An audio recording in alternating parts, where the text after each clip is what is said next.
Olá pessoal, tudo bem com vocês? Aqui é Michel Augusto. Vocês estão no canal Exposição Bíblica. Nosso canal já está aí há alguns anos no ar. Eu sempre digo que o Exposição Bíblica é mais do que um canal, é um projeto sólido. E através do Exposição Bíblica nasceu outros grandes projetos, como a Faculdade Teológica Reformada de Brasília, o Centro de Pós-Graduação Rousseau Shedd, o EAD Livre da FTRB e também a Academia do Expositor. Bom, se você quer uma plataforma EAD para treinamento de pregadores com homens especialistas na área, como Augusto Nicodemos, Thomas Esco, o próprio Rousseau Shedd, que deixou gravado material conosco, Gilton Moraes, Emílio Garófalo, Michel Augusto, tem Paulo Corrêa, Luciano Paes Landim, nós temos Emister Maia também. Tem uma turma aí com a plataforma de treinamento de pregadores. Acesse lá academiadoexpositor.com.br. Adere a um plano fixo de R$19,90 por mês e você tenha acesso a conteúdos ilimitados, tá bom? Esse investimento é revestido para a plantação de igrejas. Essa é a parte muito importante. Eu queria falar com vocês hoje sobre alguns erros no processo da interpretação. Eu separei aqui 13 erros, mas existem muito mais. Eu não quero ser exaustivo aqui nesse vídeo. Mas vamos lá. Você pode curtir esse vídeo e pode também acionar o sino para você receber as notificações. E caso você não tenha sido inscrito nesse canal, faça isso por gentileza também. Vamos lá. 13 erros de interpretação na área da interpretação bíblica. Vamos lá. O primeiro erro é deixar de buscar a intenção do autor do texto. Nós estamos no período da pós-modernidade e a pós-modernidade tem um deslocamento hermenêutico para o leitor, né?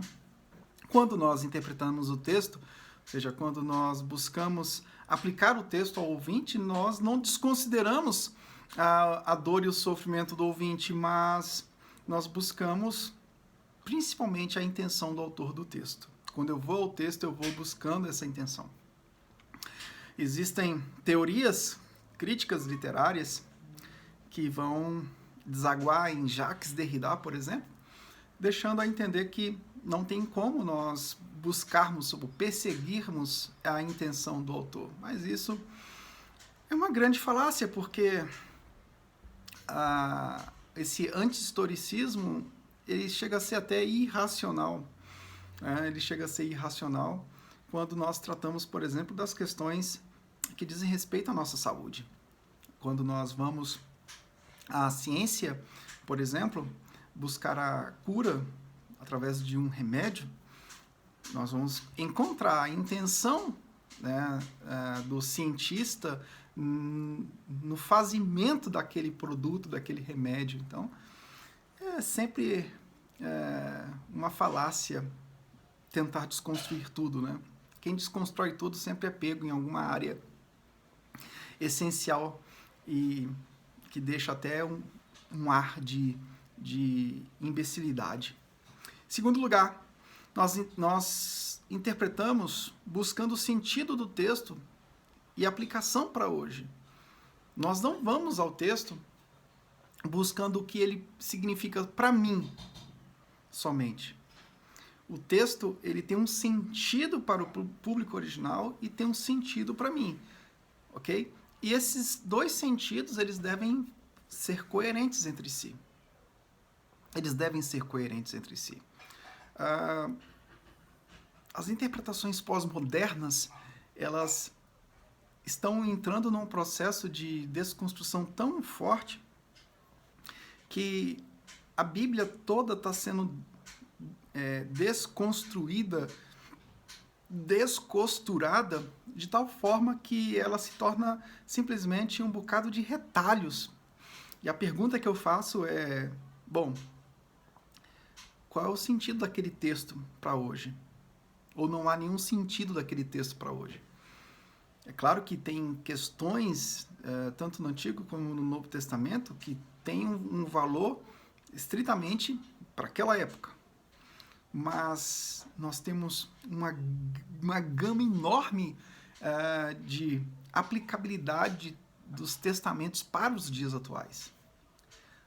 Assim como o Antigo Testamento se aplicou no Novo Testamento, os testamentos se aplicam para nós hoje, guardados os devidos cuidados interpretativos para discernir o que é realmente normativo ou o que é cultural. Terceiro lugar, o terceiro erro é quando você deixa de conectar os testamentos. De novo, na pós-modernidade, o leitor ele se torna o dono da interpretação. Então, é necessário que você conecte os dois testamentos. Quando você vai interpretar um texto, você tem que conectar os gêneros literários. Qual a conexão dos gêneros literários? Se você está pregando num texto nos evangelhos, qual a conexão dos evangelhos com os textos proféticos? E qual a conexão dos evangelhos com os textos descritos nas cartas apostólicas? Essa conexão é fundamental para a gente entender a unidade que há em toda a Escritura Sagrada. Quarto lugar, o quarto erro é interpretar usando os ismos. Nós precisamos ir além dos ismos. Relativismo, materialismo, e aí vai. Coloque o ismo que você quiser aqui. Os ismos sempre têm que ser vistos com muito cuidado, com muito zelo. Cuidado para que você não coloque um ismo no seu processo interpretativo. Quinto lugar, a Bíblia não pode ser interpretada como opressora ao leitor. Geralmente, quando as pessoas fazem uma leitura ideológica, elas colocam a Bíblia, colocam personagens bíblicos como opressores nesse processo interpretativo. E quando você coloca a Bíblia como opressora, a realidade do leitor na atualidade vai predominar sobre o texto. E isso também gera um perigo muito grande, traz um ambiente argiloso no processo interpretativo. Em sexto lugar, não despreze a autoridade bíblica, ok? A interpretação, o pregador, ele tem um pressuposto, o pressuposto de que a Bíblia contém 66 livros que foram inspirados pelo Senhor. E esses livros, eles são autoritativos, para a nossa fé, fundamentos, e para a nossa prática, ok? Sétimo lugar, a interpretação bíblica busca a verdade que dá sentido à vida. Sim, nós nascemos separados de Deus e, através do sacrifício de Cristo, fomos reconduzidos a uma vida de comunhão com Deus Trino. E o que dá sentido à nossa vida, à nossa existência, é a verdade do Evangelho. O existencialismo ele vai buscar no texto algo que coadune com o sentido da sua existência. Mas a gente busca adequar a nossa vida à palavra, porque ela nos interpreta. Nós não vamos ao texto de forma arrogante, mas nós vamos ao texto de forma humilde, sendo interpretados por ele, sendo conduzidos para que a nossa vida se conforme à imagem e semelhança do nosso Senhor. Oitavo lugar, a interpretação bíblica pressupõe fatos pré-existentes. Então, nós estamos diante de fatos que dão suporte para o nosso dia a dia hoje. Esses fatos, talvez eles não coadunam completamente com os fatos atuais, mas eles sinalizam princípios gerais de de prática cristã, tá ok? Nono lugar, intérpretes bíblicos não podem ser desconstrutores. Eu falei com vocês do Jacques Derrida, ele é a parte mais extremada do processo da crítica literária, né? E a desconstrução desvaloriza completamente fatos históricos. Quando nós interpretamos a Bíblia, nós usamos a teologia bíblica, que é uma construção, né, de todo o contexto histórico redentivo, e nesse processo nós temos a consciência de que a nossa fé é uma fé histórica. Não é só uma recitação de história. Nós estamos diante de um Deus que fala, que age, que interage conosco. Nós estamos diante de um drama, só que diante desses fatos nós temos uma história. Nós não ignoramos a história, nossa fé é histórica. Em 10º lugar, intérpretes bíblicos não podem ser usados da fluidez atual, né? A fluidez, ela é perigosa. As pessoas vivem como camaleões interpretativos. Elas interpretam o texto conforme a época que elas estão vivendo, conforme o contexto que elas estão vivendo e conforme aquilo que é mais aprazível para a vida delas. Nós não trabalhamos nesse sentido. Nós entendemos que a fé tem um fundamento e esse fundamento se comunica. Os testamentos se comunicam aos dias atuais. Em 11º lugar, nós temos que tomar cuidado com os pressupostos daquilo que nos cerca. O intérprete bíblico, ele sempre vai usar das ferramentas filosóficas para fazer análises dos pressupostos, analisar aquilo que nos cerca.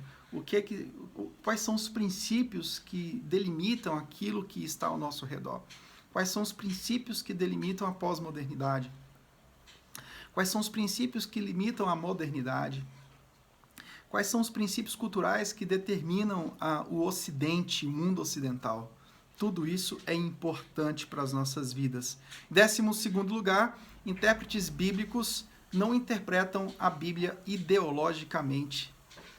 A Bíblia não pode ser interpretada conforme as minhas predileções ideológicas. A Bíblia deve ser interpretada conforme a intenção do autor do texto. Uma interpretação ideológica, ela é perigosa porque transforma a autoridade do texto fluida. A autoridade do texto se torna completamente diluída na ideologia de quem a interpreta, seja ela política, sexual, nas ideologias libertárias, por exemplo. E, em último lugar, nós não podemos condicionar a palavra de Deus a algo socialmente e culturalmente construído. A palavra de Deus é a palavra de Deus, é revelação divina.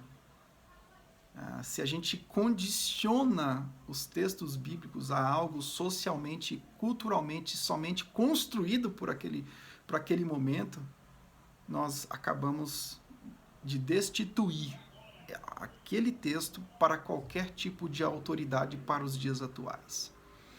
Espero poder ter te ajudado. Acompanhe o nosso canal, nós temos aí 450 vídeos.